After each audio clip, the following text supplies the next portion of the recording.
that the holy prophet Muhammad sallallahu alaihi wasallam was mentioned by name in the Bible. I have read the Bible through many times. And others such as I have read it many more times. What has happened is this. The Old Testament, according to Christian authorities, was preserved in the Hebrew language. In the Old Testament, in the Song of Solomon, chapter 5, verse 16, in the Hebrew language, it reads, Hikko mamittakin vi kullo Muhammadin zahdudi vi zahra'i bayna Jerusalem. Song of Solomon, chapter 5, verse 16. The word Muhammadim is Muhammad, im, I-N-im. Im is a plural of respect in Hebrew. You see the first verse of the Bible, book of Genesis, chapter 1, verse 1. It says, in the beginning, God created the heavens and the earth. The word God in Hebrew there is Elohim. In Hebrew, El stands for God, Elah stands for God, Elohim is a plural form to say with awe, respect and reverence. Plural of respect.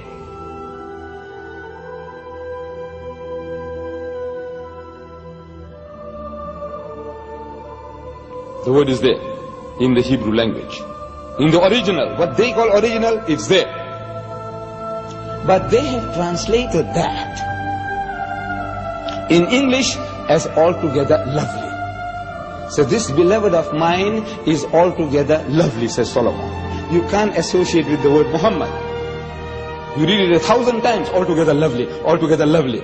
Or let's say in another language, the praised one, the praised one. Muhammad means the praised one. But he said the praised one, the praised one. You can't think that he's talking about Muhammad, though Muhammad means the praised one. You have no right to translate names of people.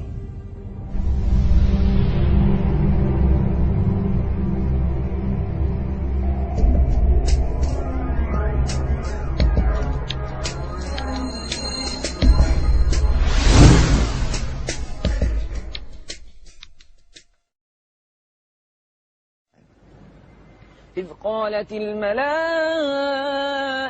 يا مريم إن الله يبشرك بكلمة منه اسمه المسيح عيسى بن مريم.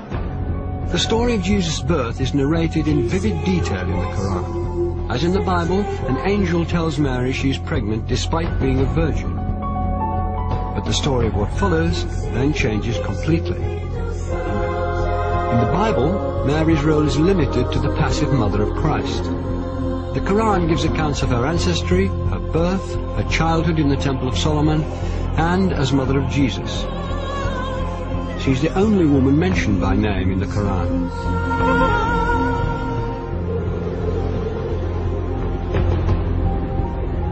The ability to talk as a newborn child is one of many miracles not recorded in the biblical account of Christ's life. We have more sayings in the Islamic tradition about Jesus than you'll find in the Gospels themselves. So there is a possibility that other things did happen.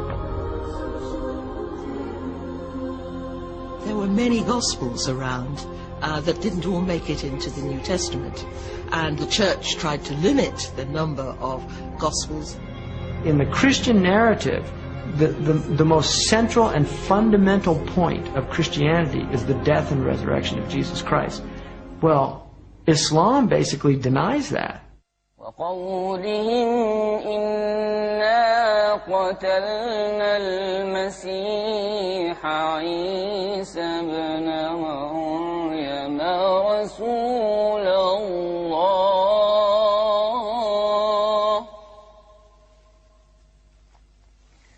وما قتلوه وما صلبوه ولكن شبه لهم. To find the story of Christ's crucifixion and resurrection being changed is too much for some Christians. J. Smith is an evangelical Christian who spent 25 years studying Islam. He's dedicated to disproving the Quran's version of Jesus' last day on earth. If Jesus were to come down to Speaker's Corner, I would imagine he'd get up on the ladder like I'm going to get up on the ladder. And what he would say to Muslims specifically is he would probably confront them with what they've done to him. What their scriptures have done to him, not them personally, what their scriptures have done to him by taking away his divinity, by also suggesting that the greatest act of history, the most sacrificial act that anybody has done, to die for mankind, God himself to die for that which he has created, has completely been eradicated, has completely been thrown out of their scriptures. The essence of Islam is submission to the absolute, to the divine. And that's where salvation lies, in submission to the divine, or at least a recognition of the divine. In Christianity, salvation lies through the acceptance of the blood of the Lamb. That is a completely different narrative than the Quran is giving. Who's right? Well, the Quran says, you make your choice here, and I'm going to let you know in the next world. In the Quran it says that on the Day of Judgment, God will actually ask Jesus Christ, did you tell the people that you were God? And Jesus says, you know what I said, you see everything I say and do. I would never say that. Glory to you, transcendent are you. I would never say that. I have no right to say that. Why aren't you Muslim? Why, I'm a Jew. You're a Jew? Oh, I was previously Christian. No law. For Christians to believe that Jesus was God in human form is absolutely fundamental, because it means that God understands us. God isn't some distant deity living in the glory of heaven. He can understand what it's like to be in pain, to be betrayed, to be hurt, to be bruised, to be bullied. God understands our situation. If Jesus was God, then who was supporting the world while he was supposed to be dead? Or if he was God, then who was he praying to? 3 books. What doesn't work is that God has family. I can't believe that Mary can give birth to God. For God to be God, he has to be the creator and not become part of creation.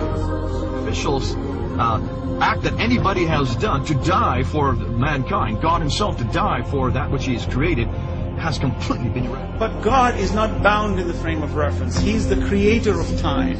Time is a creation of God. Matter is a creation of God. These are transient entities. Transient entities cannot come into existence by themselves. So when we talk about frame of reference, we must clearly understand that every time we ask questions about God in time, knowing the future, we have to be very careful in how we're defining this terminology. For God's knowledge of the future, of my future, is absolute in His domain.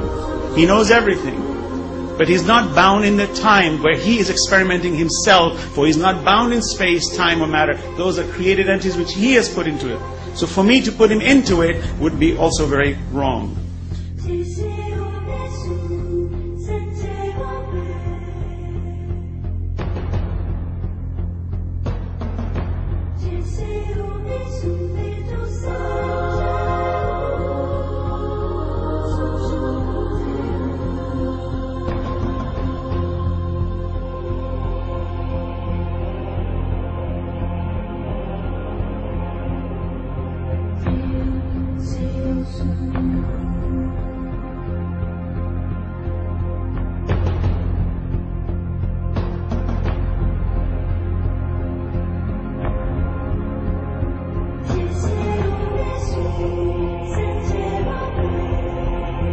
Prophet Adam was created from no female and no male. Eve was created from one male and no female. Jesus was created from one female and no male.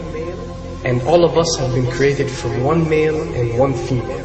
These are 4 examples for us to benefit from, to understand the divinity of our Creator.